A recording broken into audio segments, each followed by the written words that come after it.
Nifty bank Nifty வந்து பார்த்தீங்கன்னா last week என்ன மாதிரி பெர்ஃபார்ம் பண்ணியிருக்கு, ஸோ கரண்ட் வீக்கில் என்ன மாதிரி பெர்ஃபார்ம் பண்ணும், ஸோ அப்படிங்கிறது என்னென்னு நம்ம அனலைஸ் பண்ணலாம். மண்டே வந்து பார்த்திங்கன்னா நிஃப்டி வந்து நல்ல ஒரு பையிங்கில் தாங்க இருக்குது. ஸோ வீக்லி வைஸ் வந்து பார்த்தாலும் பார்த்திங்கன்னா நிஃப்டி நல்ல பையிங்கில் தான் இருக்குது, விக்கு வந்திருக்கு. ஸோ இருந்தாலும் பையிங் ப்ரெஷர் இருக்குது. ஸோ வந்து 23,600 டு 22,600 டு 23 வரைக்கும் நோக்கி அது போக பார்க்குங்க. ஸோ மண்டே இதை எப்படி அப்ரோச் பண்ணலான்னா, இந்த லெவல் வரணுங்க. அதாவது வந்து பார்த்தீங்கன்னாங்க அந்த 200ங்க, நம்ம ஆல்ரெடி சொல்லிட்டு இருந்தோம்லங்க, இந்த ஒரு 200 இந்த லெவல் ரெசிஸ்டன்ஸ்னு. ஸோ இந்த லெவல் வருங்க. இந்த லெவல் வந்து இதுக்கு கட்டாயம் திரும்பிச்சுன்னா நல்ல ஒரு என்ட்ரி ஆகிக்கலாங்க. ஸோ நல்ல ஒரு இடத்துல நம்ம பிடிச்ச மாதிரி ஆயிரும். 200 டு 220 வந்து திரும்புகிறப்ப நம்ம என்ட்ரி ஆகிக்கலாம். ஸோ இதுக்கு முன்னாடியே திரும்பணும்னு பார்த்தீங்கன்னா இந்த 300 லெவலில் வந்து திரும்புறதுக்கு சான்சஸ் இருக்குங்க. ஸோ அது என்ன மண்டே லைவ் மார்க்கெட்டில் பார்த்து தாங்க நம்ம சொல்ல முடியும். ஸோ அப்படி நல்ல ஒரு என்ட்ரி கிடச்சுன்னா நானே உங்களுக்கு வந்து என்ட்ரி கொடுக்குறேங்க. ஸோ யாருமே என்ட்ரி எடுக்கும்போதுங்க கரண்ட் வீக்கில் என்ட்ரி ஆகாதீங்க. எவ்வளோ தான் ரிஸ்க் ப்ரீமியம் இருந்தாலும் நீங்கள் கரண்ட் வீக்கில் ப்ரீமியம் கம்மியாக இருந்தாலும் நீங்கள் கரண்ட் வீக்கில் என்ட்ரி ஆகாதீங்க. ஸோ அது ஜஸ்ட்டு ஒரு செல்லிங் கொடுத்தாலும் வந்து அவங்க அந்த ப்ரீமியம் ஜீரோக்கு கொண்டு போயிடுவானுங்க. என்றைக்குமே வந்து பார்த்திங்கன்னா கரண்ட் வீக் விட்டு அதுக்கு அடுத்த வீக்கோட எக்ஸ்பீரி எடுங்க. இல்லாட்டி இன்னும் சேஃபாக வேணும்னா அதுக்கு அடுத்த வீக் எக்ஸ்பீரி எடுங்க. ஸோ அது என்னென்னு பார்த்துக்கோங்க.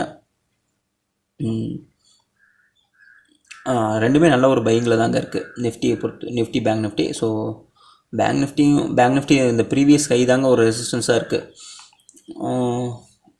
பேங்க் நிஃப்டி வந்து பார்த்தீங்கன்னா திரும்பவும் வந்து பார்த்தீங்கன்னா இந்த 47,000 வர்றதுக்கு வாய்ப்புகள் இருக்குங்க. ஸோ இதை பிரேக் பண்ணிச்சுன்னா திரும்ப இந்த லெவல் வருங்க. இந்த 600 டு 500ங்க, 46,500 டு 600 இந்த லெவலில் வர வாய்ப்புகள் இருக்குது. ஸோ இதை லைவ் மார்க்கெட்டில் பார்த்து தாங்க சொல்ல முடியும். இந்த ரெண்டு லெவலையுமே வந்தால் நல்லா பையிங் பண்ணலாங்க. ஸோ இதோட ரெசிஸ்டன்ஸ் வந்து பார்த்திங்கன்னா திரும்ப அந்த ப்ரீவியஸாக வந்து ஆல் டைம் ஹை தாங்க. இந்த ஒரு ரெண்டு லெவல் தான், இந்த 650 டு 48, 650 டு 48,300 இந்த லெவலில் வந்து பார்த்தீங்கன்னா ஒரு ஸ்ட்ரகிள் ஆகும்னு நினைக்கிறேன். ஸோ இந்த லெவலும் பிரேக் ஆகிறப்ப திரும்ப மார்க்கெட் வந்து பார்த்தீங்கன்னா 50,000 நோக்கி போயிடும். ஸ்ட்ரகிள் ஆகுனாங்க மார்க்கெட் நல்லா பையிங் வரும். ஸோ வந்து பார்த்தீங்கன்னா இங்கே வந்து கேப் அப்பில் ஓப்பன் பண்ணுவான், நல்ல ஒரு செல்லிங் கொடுப்பான். ஸோ அடுத்த நாள் பார்த்தீங்கன்னா திரும்ப இந்த ப்ரீவியஸ் டே வந்த கேண்டலோட ஹைக்கு மேலே ஓப்பன் பண்ணி சலன் மேலே போகும். இந்த மாதிரி தாங்க கொடுக்க வாய்ப்புகள் இருக்குது.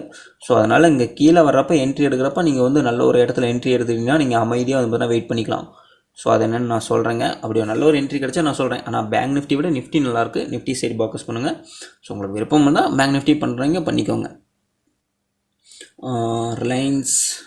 ரிலையன்ஸ் நல்ல ஒரு பையிங்கில் தாங்க இருக்குது. பார்ப்பங்க கரண்ட் வீக் எப்படி நடக்கும் அப்படின்னு. ரிலையன்ஸ் திரும்ப வந்து பார்த்திங்கன்னா இந்த ஒரு 3,000ங்கிறது ஒரு சைக்கலாஜிக்கலான லெவலாக இருக்குங்க. இது ஒரு ரவுண்ட் வேலையே தானுங்க. ஸோ பார்ப்போம் இதுவும் பிரேக் ஆகுமா என்னென்னு. ஹெச்டிஎஃப்சி யாரெல்லாம் வாங்கினீங்கன்னு தெரிலங்க. ஸோ வாங்கினீங்க அமைதியாக ஹோல்டு பண்ணிக்கோங்க. ஹெச்டிஎஃப்சி வந்து பார்த்திங்கன்னா என்ன மாதிரி பேட்டர்ன் போட்டிருக்கான்னா ஃபாலிங் வெஜ் பேட்டர்ன் தாங்க போட்டு விட்ருக்கான்.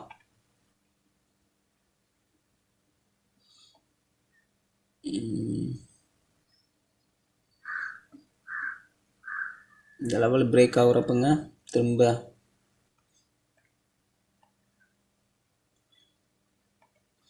எக்ஸாக்டாக 200 அங்கே தாங்க வருது. ஸோ இந்த ஒரு லெவல் வந்து நல்ல ஒரு இதாக இருக்குங்க. ஸோ இது பிரேக் ஆகும்னு நினைக்கிறேன், பார்ப்போங்க மண்டே. ஸோ இது பிரேக் ஆகிறப்ப தாங்க நிஃப்டி வந்து பார்த்தீங்கன்னா பேங்க் நிஃப்டி வந்து அடுத்த மூவை நோக்கி அந்த 50,000 நோக்கி போகும்னு நினைக்கிறேங்க. ஸோ இந்த ஒரு ப்ரீவியஸாக வந்துச்சுலங்க, இந்த ஒரு ட்ரெண்ட் லைனை வந்து பார்த்தீங்கன்னா சப்போர்ட் எடுத்துக்கிட்டே வந்துக்கிட்டு இருந்துச்சுங்க. ஸோ இந்த லைனுக்குள்ளே போக ஆரம்பிக்கும். ஸோ இதுக்குள்ளே போகிறப்ப திரும்ப இது சப்போர்ட் எடுத்து திரும்ப வந்து பார்த்தீங்கன்னா திரும்ப அந்த ஹை வரக்கு வாய்ப்புகள் இருக்குது. ஸோ மேஜராக வந்து பார்த்திங்கன்னா ஹெச்டிஎஃப்சி பேங்கை பொறுத்த வரைக்கும் இது ஒரு நல்ல ஒரு ரெசிஸ்டன்ஸாக இருக்குங்க. இந்த ஒரு லெவல் இங்கே ரெசிஸ்டன்ஸ் எடுத்துருக்குலாங்க, இந்த லெவல் வந்து ஒரு நல்ல ஒரு ரெசிஸ்டன்ஸாக இருக்கும்.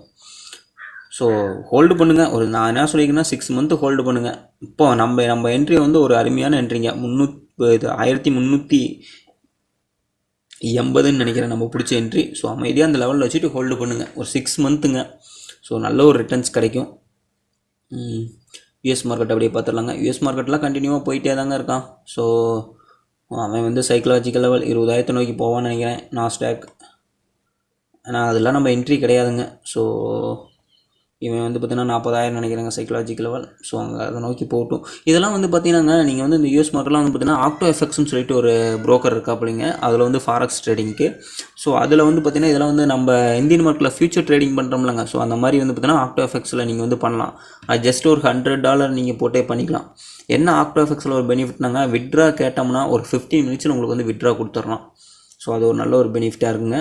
ஸோ நான் அது என்னன்ட்டு அதுக்கு ஒரு தனியாக ஒரு வீடியோ ஒன்று உங்களுக்கு சொல்கிறேங்க, அப்லோட் பண்ணுறேன்.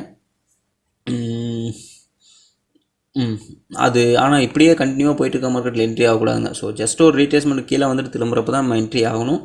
ஸோ அதை என்னன்ட்டு பார்த்துக்கலாங்க. ஸோ இந்த வீடியோ வந்து பார்த்தீங்கன்னா உங்களுக்கு யூஸ்ஃபுல்லாக இருந்துச்சுன்னா மறக்காமல் லைக் பண்ணுங்கள், கமெண்ட் பண்ணுங்கள், சேனலை சப்ஸ்கிரைப் பண்ணுங்கள், உங்கள் ஃப்ரெண்ட்ஸுங்களுக்கும் வந்து பார்த்தீங்கன்னா ஃபார்வர்ட் பண்ணுங்கள்.